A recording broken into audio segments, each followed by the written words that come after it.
Today, we are in Waco, Georgia at this stunning, brand new 3,300 square foot barn dominium nestled on nearly 5 acres of land that is just begging for someone who's ready to make this their own little family farm.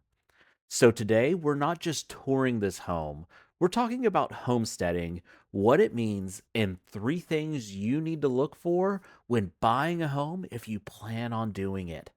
And as we explore this incredible property, I want to inspire you to think about how you can make it your own. What would you do with this beautiful land? And how would you design your perfect country retreat? But before we start talking about what you can do with the land and what to look for, let's talk about this home real quick. And this is a 3,300 square foot barn dominium, like I said, in Waco, Georgia. It is 3 bedrooms, 2.5 baths, and it sits on 4.76 acres of land.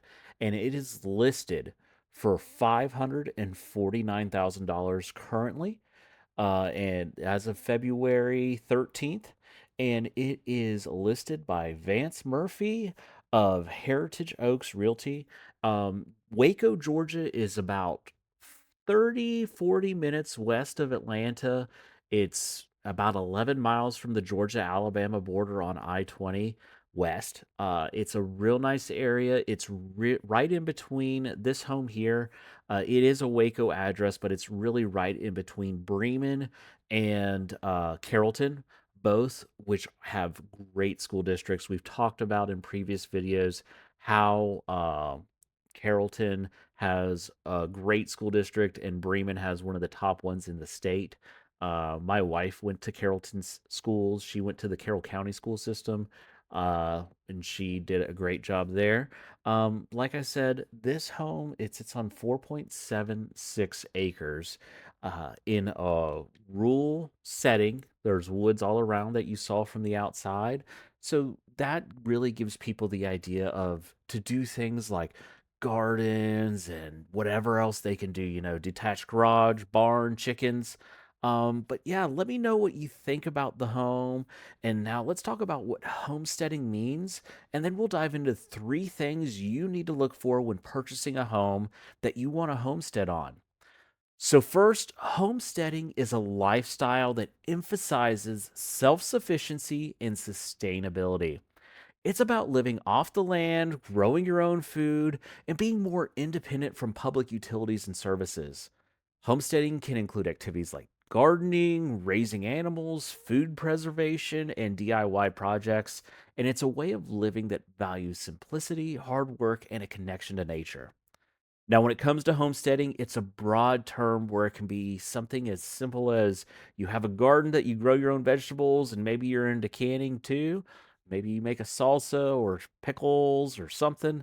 Or maybe you have a few chickens since everyone is talking about price of eggs these days. Or you can go as extreme into homesteading as going off the grid. I don't think I could go off the grid, and I definitely don't think I could talk my wife into it. But doing some easy, light homesteading is definitely up my alley. So let's talk about three common things to consider if you do want to buy a new home and be on the self sustaining lifestyle. So, number one is water management. Water management is how do you get your water for your home? How do you get your water for irrigation systems if you do have a garden? How do you conserve water? And with this house being on 5 acres in Waco in the country, you actually come up a gravel driveway. The road is also a gravel road to get here. Um, there is no public water, so you're already set up on water management with a well. And now, before you say anything, and leave your comments, leave your whatever your opinion is in the comments for sure. But here is my thoughts on a well. Public water is just one big public well. Except the difference is with public water, you got fluoride in there. You have different things that have killed bacteria in there that can distort the flavor, distort like kill bacteria that's good bacteria in the water, because not everything's bad. It's just like yogurt, yogurt has good bacteria in it. Just because it has the word bacteria, people think that's bad. Not the case all the time. Now there is bad bacteria that you need to make sure you get out of the water, but I've had people, one time I had a buyer, a client, she showed up to the house that was on a well because she knew it was on a well. She showed up with a solo cup for me, a solo cup for her, and a solo cup for her mom because her mom came too. And we drank some water out of the faucet, and her reaction was, "Oh my gosh, this is the best water I've ever had." And yes, because it's literally natural water. It's purified through the aquifer system. There is typically you do want to have a water filtration system set up in the home too, some sort. You want to make sure that the water, what the well water is tested regularly to make sure that everything is okay. But when you still get a well test done, and this was told to me by a well company and a well, did the well testing. He said their tests don't show good bacteria or bad bacteria. It just shows a positive for bacteria. So they put this special solution down there. People say it's bleach, basically. I mean, it kills bacteria. That's what bleach does too. But, they put it in the well, it kills the bacteria, and then the water comes back. You need to rinse through that cycle. Don't drink that water for a little bit, and then you're good to go. Next, other than water management with that, a lot of people figure out ways that they use their gutters, they utilize their gutters and their downspouts to create a water irrigation system.